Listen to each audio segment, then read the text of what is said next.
매주 월요일 국내 정치 상황을 깊이 있게 분석해 봅니다. 정치 인사이트. 정치 컨설팅 그룹 민의 박성민 대표와 함께합니다. 네, 오늘도 정치 분석가이신 정치 컨설팅 그룹 민의 박성민 대표 나오셨습니다. 안녕하세요. 예, 안녕하세요. 한 주간 잘 보내셨습니까? 예, 저는 잘 보내고 있습니다. 예. 한 주간의 일정이요. 뭐 어떻게 되세요? 뭐 이렇게 컨설팅도 하시고 어디 정당에 가서 좀 조언도 해주고 그러시죠? 아니 뭐 제가 하는 일 정치 컨설팅이니까 예. 그건 이제 일상으로 하는 거고. 예. 저는 이렇게 생활이 굉장히 단조로워요. 아, 그래요? 예, 그 뭐 SNS 같은 거 안 하니까 종이 신문 열심히 보고, 예. 책 보고, 예. 시간 나면 뭐 영화 보고, 예. 뭐 그럽니다. 그래 누가 조언해 달라면 조언해주고. 예, 뭐 정치인들한테 정치 컨설팅 한다고 돼 있지만 예. 실제로 뭐 정치인들한테 컨설팅 받고 있는 거죠. 아하. 자, 이 말씀 드린 이유가 우리 박성민 대표께서 실제로 현실에서 정치인들과 굉장히 밀접하게 항상 대화를 나누고 계시다. 그러면서 컨설팅을 해주고 계시다. 이 얘기를 이제 청취자분들께 말씀드리려고 이 얘기를 꺼낸 거고요. 오늘의 주제는 국회 정상화입니다. 어제도 여야 원내대표들이 만났는데 협상이 또 결렬이 됐어요. 뭐 다시 만날 거다라고 하긴 했지만 굉장히 힘들어 보이거든요. 국회 정상화가. 지금 어느 쪽 잘못이 더 크다고 보십니까? 그건 뭐 제가 여기서 함부로 함부로 얘기를 말할 예. 수가 없어요. 예. 근데 이제 아쉬운 거는 예. 그러니까 정치가 갈등의 끝이어야 되잖아요. 근데 이제 한국 정치는 이제 갈등의 시작이거든요. 맞습니다. 그러니까 다른 문제들이 어쨌든 여기 오면 여기서는 어쨌든 뭐 끝나고 뭔가 타협이 나온다 예. 이런 게 있어야 되는데 그게 잘 안 됩니다. 안 되는 이유가 몇 가지가 있는데 예.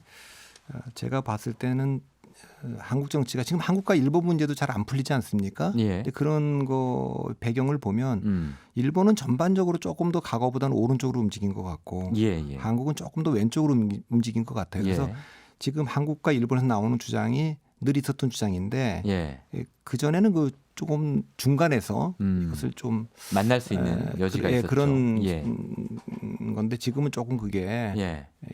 양극단이 충돌하고 있어서 쉽지 않은 것 같은데 국내 정치도 좀 그렇게 된 것 같아요. 이 탄핵 국면을 거치면서 예. 한국의 보수 정당은 조금 더 오른쪽으로 움직였고 예. 민주당은 조금 더 원칙적으로 움직였다 그래야 되나? 뭐 지금 뭐 적폐청산한다 뭐 이러다 보니까 예.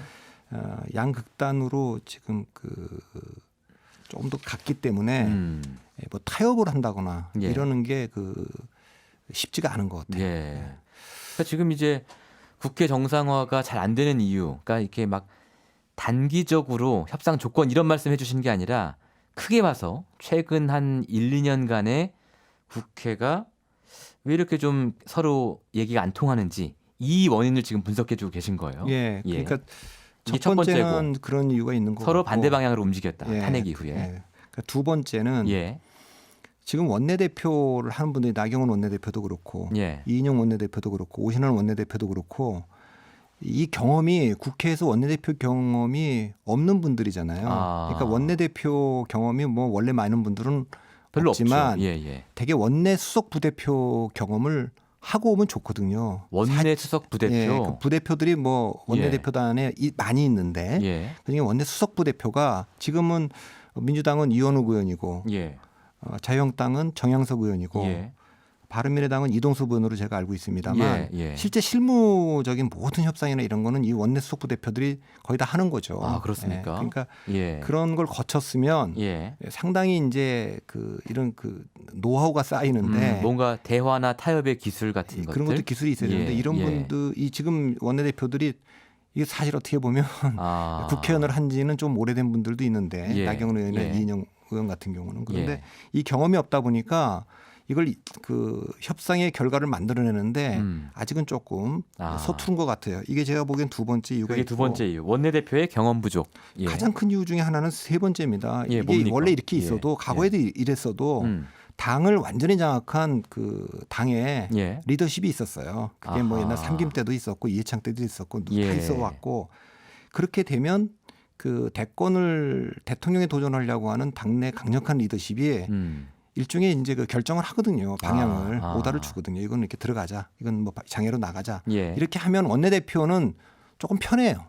근데 지금 이 원내대표들한테 힘을 탁 실어줄 수 있는 분명한 그 사인을 줄 수 있는 당내에 힘이 없어요. 그러니까 극단적으로 말하면 좀 과장된 표현이긴 합니다만 지금 국회의원 수만큼 당이 있다고 보시면 돼요.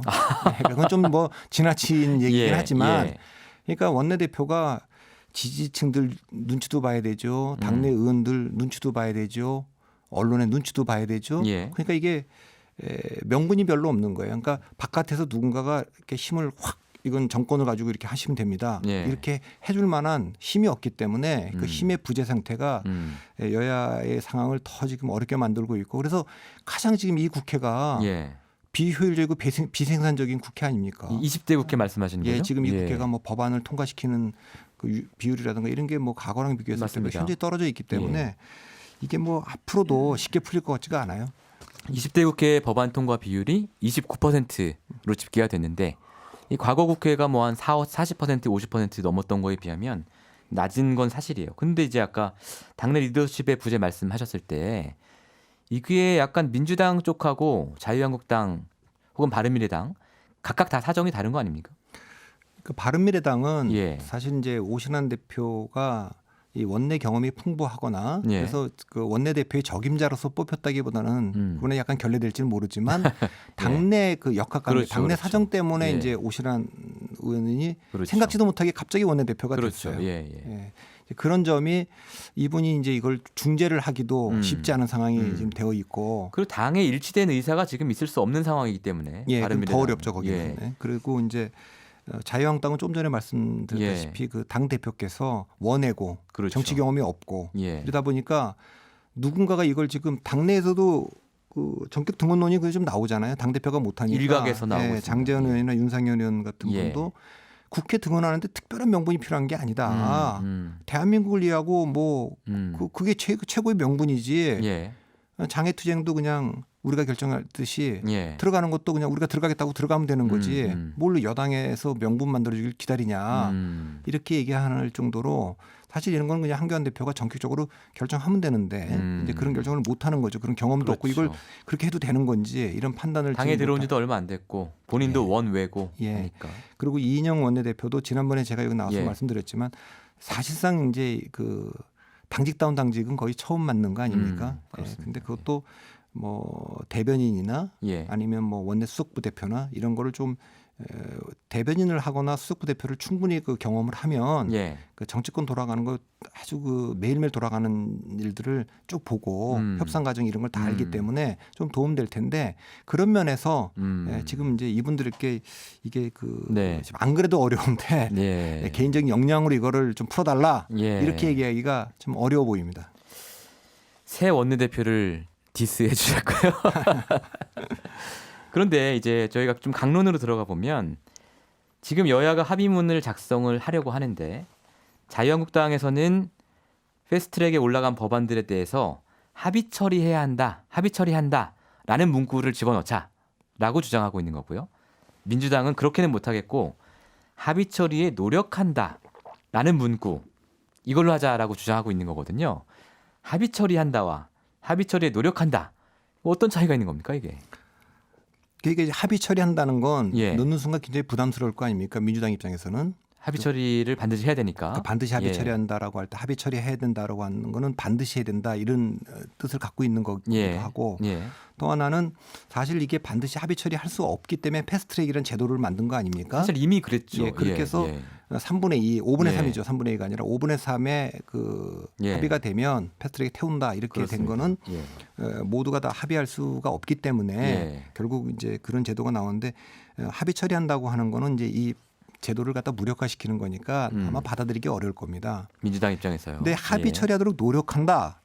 실제 노력을 하면 좋겠는데 합의 처리한다고 약속을 하면 합의 처리한다고 노력한다는 말 사실 노력도 안 하는데 문제가 있는 거예요. 노력을 한다는 게 우리 신뢰가 있으면 되는데 작년 연말에도 사실 지금 이 한번 난리가 있었잖아요. 작년 연말에 그 연동형 비례대표제 가지고 단식들도 이제 정당 대표들이 하시고 그럴 때도 나경원 원내대표가 결국 그 단식을 끝내기 위해서 뭐 그때도 연동형 비례대표 이제 뭐 처리하도록 예. 적극적으로 검토한다 뭐 이런 맞아요. 얘기가 있었잖아요. 연동형 비례대표제 도입을 위한 구체적 방안을 적극 검토한다. 여기에 합의를 했거든요. 그러니까 이제 뭐 구체적 방안을 도출하도록 네. 적극적으로 검토한다. 말은 그럴 듯하지만 예. 실제로 적극적으로 검토하는 흔적이 잘 안 보이거든요. 그렇습니다. 네, 예. 그러니까 사실 이런 불신이 좀 있는 거죠. 그러니까 노력 본인이 무슨 너무 잘 알잖아요. 예. 그러니까 이제 뭐 민주당이 합의 처리한다고 노력한다. 이 문구는 별로 의미 없는 말인 거죠. 그러네요. 예. 그러나 그렇다고 자유한국당이 보기에 그렇죠. 그러니까 그렇다고 이거를 또 민주당의 이인영 대표가 반드시 합의 처리한다 이렇게 약속할 수도 없는 거죠. 사실 그렇게 약속을 해버리면 지금 패스트트랙 걸어놓은 태워놓은 법안들이 그럼 어떻게 되는 거냐 이렇게 물어볼 수 있잖아요. 무슨 제도 자체가 무력화되는 거니까 그러니까요. 그건 잘 안 될 겁니다. 그러니까 거기서 무슨 뭐 이렇게 그 합의점이 나오긴 좀 어려울 것 같고 다른 방향에서 이 문제를 풀어봐야 될 것 같아요.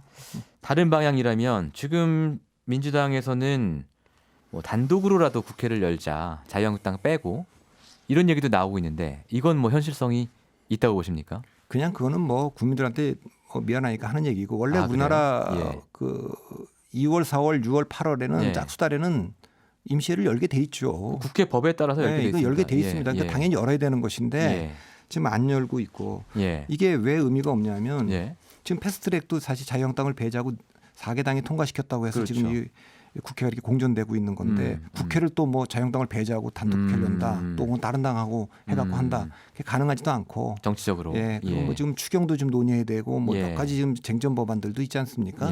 근데 지금 뭐 그런 거 논의하려고 해도 예결위원장도 지금 새로 뽑아야 되고 뭐 법사위원장은 자유한국당이고 별로 실효도 없는 거예요. 열어봤자 중요한 법안들 통과 못 시키는군요. 어차피 안 되기 때문에 이거는 이제 또 의사 일정도 합의해야 되고 이렇기 때문에 자유한국당하고 결국 문제를 풀 수밖에 없어요. 이걸 안 풀고 우회할 수 있는 방법이 별로 없기 때문에 국회 단독 개회는 그냥 해보는 소리다. 그러니까 뭐 답답하니까 할 수는 있는데 뭐 별로 가능하지 않은 얘기죠. 그럼 이제 대표님 보시기에 어떤 방법이 있겠습니까? 지금 아니 뭐 이렇게 싸우니 좋은 방법이 떠오르질 않아요. 성경에 보면 솔로몬의 지혜라는 게 있잖아요. 두 엄마가 와서 서로 아이 하나를 놓고 서로 자기가 엄마라고 친엄마라고 막 하니까 그렇습니다. 그 솔로몬 왕이 뭐 그 아이를 그럼 반 짝에서 각각 줘라. 그 말도 안 되는 얘기죠. 뭐 솔로몬의 지혜라고는 하지만 사실 말이 안 되는 얘기. 그러니까 친엄마가 그거 그렇게 하면 안 된다. 차라리 그럴 바에는 저 아이를 저 상대에게 줘라. 이제 그걸 보고 이제 솔로몬이 누가 친엄마인가 같다 이런 건데. 그럼 지금 상황은 그러니까 지금 상황은 제가 생각해 보기에 이게 지는 거가 어쩌면 져주는 게 이기는 거죠. 대승적으로. 그래서 뭐 쉬운 얘기는 아닐 것 같습니다. 제일 좋은 거는 한교안 대표가 또 나경원 원내대표가 정말 그 국민들의 마음을 얻기 위해서 그러니까 조건 없는 전격 등원을 선언하면 이기는 겁니다. 뭐 지금 이기는 건데 별로 그렇게 할 것 같지는 않고 그러면 여당에서 할 수 있는 방법은 지금 두 가지 아닙니까? 하나는 그 패스트트랙을 일방적으로 처리한 거에 대해서 좀 사과를 해달라. 사과. 이거는 제 생각에는 그 이인영 원내대표가 정치적인 선언이니까 유감 표명할 수 있다고 저는 봅니다. 뭐 사과나 유감 표명. 그리고 그것만 갖고 과연 이제 자유한국당이 돌아올 것이냐, 안 돌아올 가능성도 있기 때문에 지금 자유한국당이 원하고 있는 거죠. 한교안 대표가 대통령하고 1대1로 좀 회담을 하자. 자, 이러고 있는 거니까. 독대, 대통령과의 독대.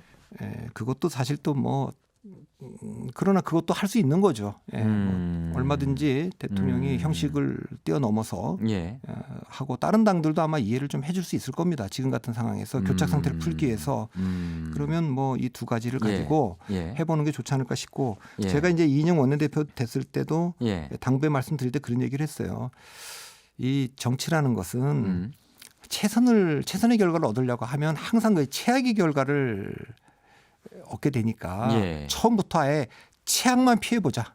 그렇습니다. 최악만 피해보자 그러면 차악도 될 수 있고 그 말씀 여러 번 강조하셨죠. 그다음에 이제 뭐 그 차선이라도 얻을 수 있는 거니까 이 문제는 이인영 원내대표가 집권당 원내대표로서 조금 뭐 그 유감 표명을 하고 그다음에 뭐 대통령과 한교안 대표의 회담을 받아들이는 걸 청와대가 그렇게 하는 것도 방법인데 뭐 그런 방법 중에서 어느 쪽이든 뭐 져주는 데가 이기는 거니까 그런 결단을 했으면 좋겠습니다. 자, 솔로몬 비유에 빗대 보면 자유한국당이 현재 조건 없는 전격 등원을 하면 자유한국당이 아이의 친엄마가 되는 거고 민주당이 패스트트랙 사과를 하고 대통령과의 독대를 허용해 준다.